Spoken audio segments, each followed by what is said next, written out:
Well, and then I was taking a look to find out who are the people that are doing this meeting, and looking just for Shingle Creek. There's a representative from each of the 10 cities, and you know some of these names better than I do. They're, from Crystal, for instance, it's Janet Moore. Yeah, the Ward 3 council person. Okay. And there's from City of New Hope, Dan Stauner, and he's on the council. So a number of these people are, you know, city council people who are making plans for the water, you know, storm runoff and all of the things that Andrew mentioned. And they have to go back to the cities for approval, but the people who are on the commissions are people who are on the city council. So what do you think the chances of them getting approval are? Pretty good. And again, it's sort of like what we talked about with the League of Minnesota Cities, the Botno Boulevard Partnership. These things are made up of elected officials. How do you reconcile that conflict of interest? Here they are. How does somebody on the Shingle Creek represent a city and at the same time represent a third-party group? It's a total conflict of interest to be doing that.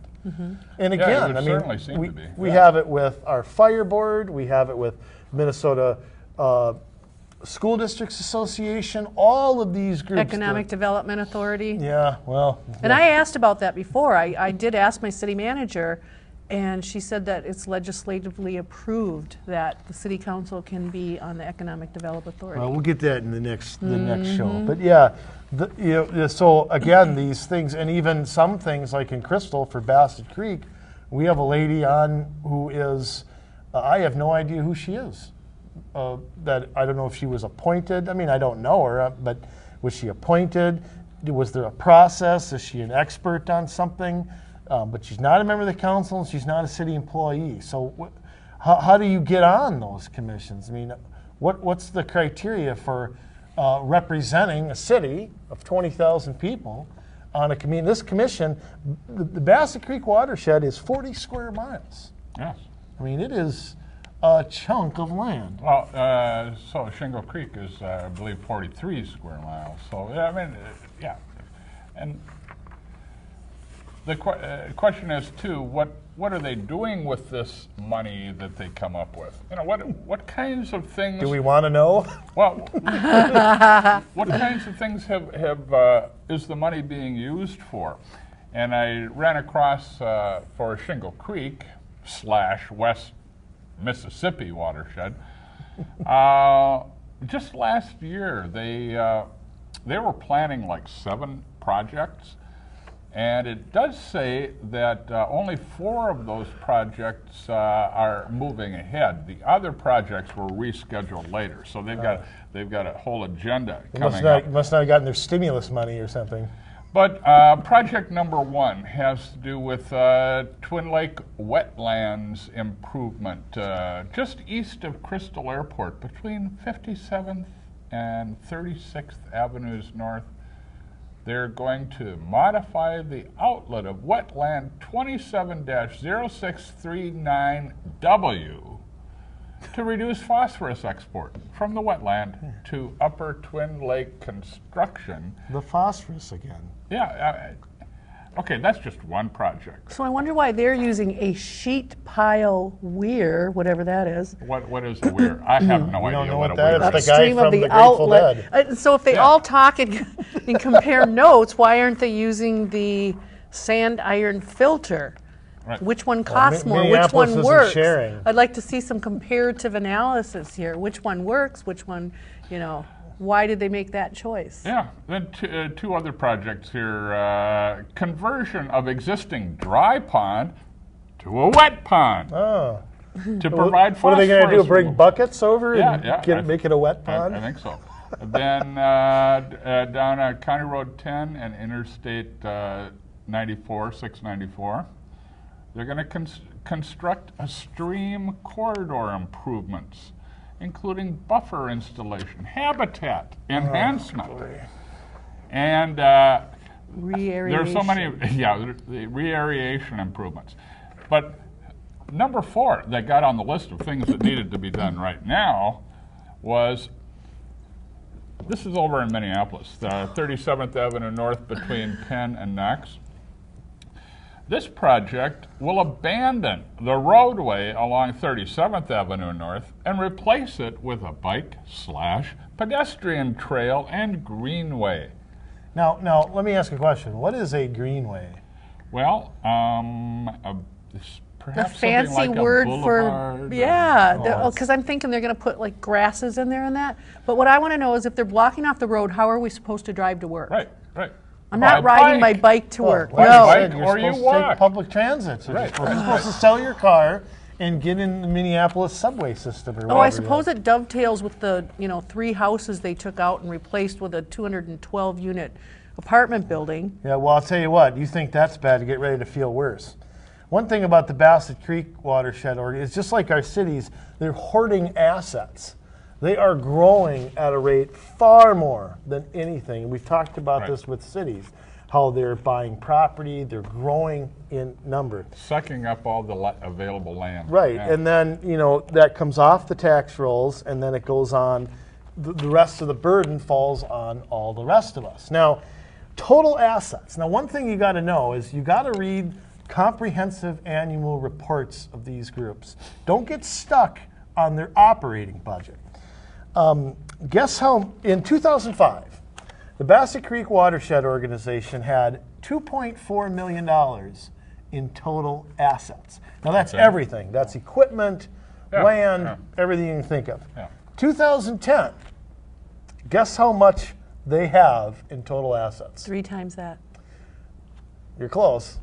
They have $4.8 million. They have doubled in 5 years their total assets. And the annual reports come out June 30th, coinciding with the state biennium. So we won't know 2011's numbers until then. But just in 5 years, they doubled in growth in total assets that they own. And that reminds me, wasn't there sort of a downturn in the economy generally during that time? I mean, well, maybe for you and I, but not for government buying land. Government. You talk about projects that the Shingle Creek Watershed Group wants to do. We're looking at new levees for the Bassett Creek one as well. This is a project, and I don't know if this is going forward. I can't get any follow-up on it because it's past 4 o'clock, you can't get an answer from anybody. But the Watershed Commission wants to make $1.73 million in new improvements. Now, about 750 of that, 750,000 is covered by that legacy amendment we were talking about, which of course. Oh, good. So that's free money. That's free money. That's what they think. Good. That's what they think. It's free money. Yeah. The other 998,000 will be covered through levies on the 8 member cities. And listen to this. Any overlay, any extra cost, and we know that would never happen. Cost overlay? Government contract, it's never more than what they manage. Right. Will the watershed in the 8 cities will be responsible for covering. Now, the projects include restoring Bassett Creek between Minneapolis and Golden Valley. I guess it's not there anymore. We've got to restore it. Modifying the Lake Worth outlet to reduce backflow. And listen to this. Constructing a pond in Lakeview Park. So we're going to build a pond in Lakeview to manage. Park. Yeah, build a pond so we can have something to manage. Something more to manage. And then all the expenses that will come with that, all the indirect costs, all the costs in the future. Payroll. Yeah, they're going to want to upkeep that, redo it, blah, blah, blah. It's all right. This is from the Golden Valley Patch, June 17th of last year. If you go to goldenvalleypatch.com, you can just search for Bassett Creek Watershed, and this article is one of the ones that will come up. So that's the big project going forward here. And I love the comments here. One of the comments is, cities are looking at increases in their dues. Remember, it's not tax dollars. It's dues that we pay to these groups. First our money was an investment, then it was a stimulus, then it was fees or whatever. Now it's dues, which is really going to be hard for them. Yeah, no kidding. And we're going to be asking the county to levy $1 million, and taxpayers aren't really too hot out there, really.